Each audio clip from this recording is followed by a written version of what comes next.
See, RJ Master has recently passed away on 10/11/2025. So நான் வந்து அவர் கூட 97ல் 10th ஸ்டாண்டர்ட் அண்ட் 99ல் 12th ஸ்டாண்டர்ட் மேக்ஸ் படிச்சிருக்கேன் அண்டர் ஹிஸ் லீடர்ஷிப். அவர் வந்து கிளாஸ் எடுக்கும்போது பார்த்தீங்கன்னா அவ்வளோ பொறுமையாக ரொம்ப அழகாக கிளாஸ் எடுப்பார். அதனால் சில பேரண்ட்ஸ் எல்லாமே கூட கிரிட்டிசைஸ் பண்ணுவாங்க, இது மாதிரி அவர் ரொம்பவே ஸ்லோவாக எடுக்கிறாரு அப்படின்ட்டு.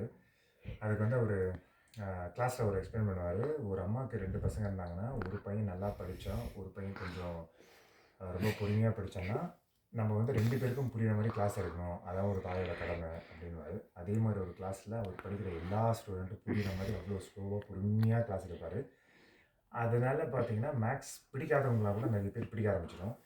நான் 7th 8th படிக்கும்போது எனக்கு மேக்ஸ் அந்தளவுக்கு ஃபேவரட் சப்ஜெக்ட் இல்லை. நான் அவர் கூட படித்ததுக்கப்புறமா மேக்ஸ் ரொம்ப இன்ட்ரெஸ்ட் ஆகிட்டு ஒரு சென்டமை டார்கெட் பண்ணி படிக்கிற அளவுக்கு வந்துட்டேன். இது எல்லா பசங்களும் நிறைய ஸ்டூடெண்ட்ஸ் அதே மாதிரி தான். அவங்க ஸ்கூலில் படிக்கிற எல்லாருமே மேக்ஸ் அந்தளவுக்கு சூப்பராக பண்ணுவாங்க. ஸோ அந்தளவுக்கு ஒரு ஒரு இன்ஸ்பிரேஷனாக இருந்தார். ஸோ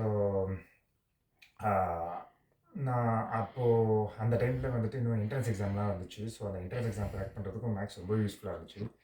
அதுக்கப்புறம் அதெல்லாம் இது பண்ணி அங்கே என்ட்ரன்ஸ் எக்ஸாம் கிளியர் பண்ணி இன்ஜினியரிங் படித்து முடிச்சுட்டு அதுக்கப்புறமா நான் ஃபாரின் யூகே வந்துட்டு இங்கே MBA படித்தேன். ஸோ படித்து இன்றைக்கி வந்து ஒரு கம்பெனியில் ஒரு மேனேஜராக இருக்கேன். ஸோ என்னோடய பேர் தன்ராஜ்.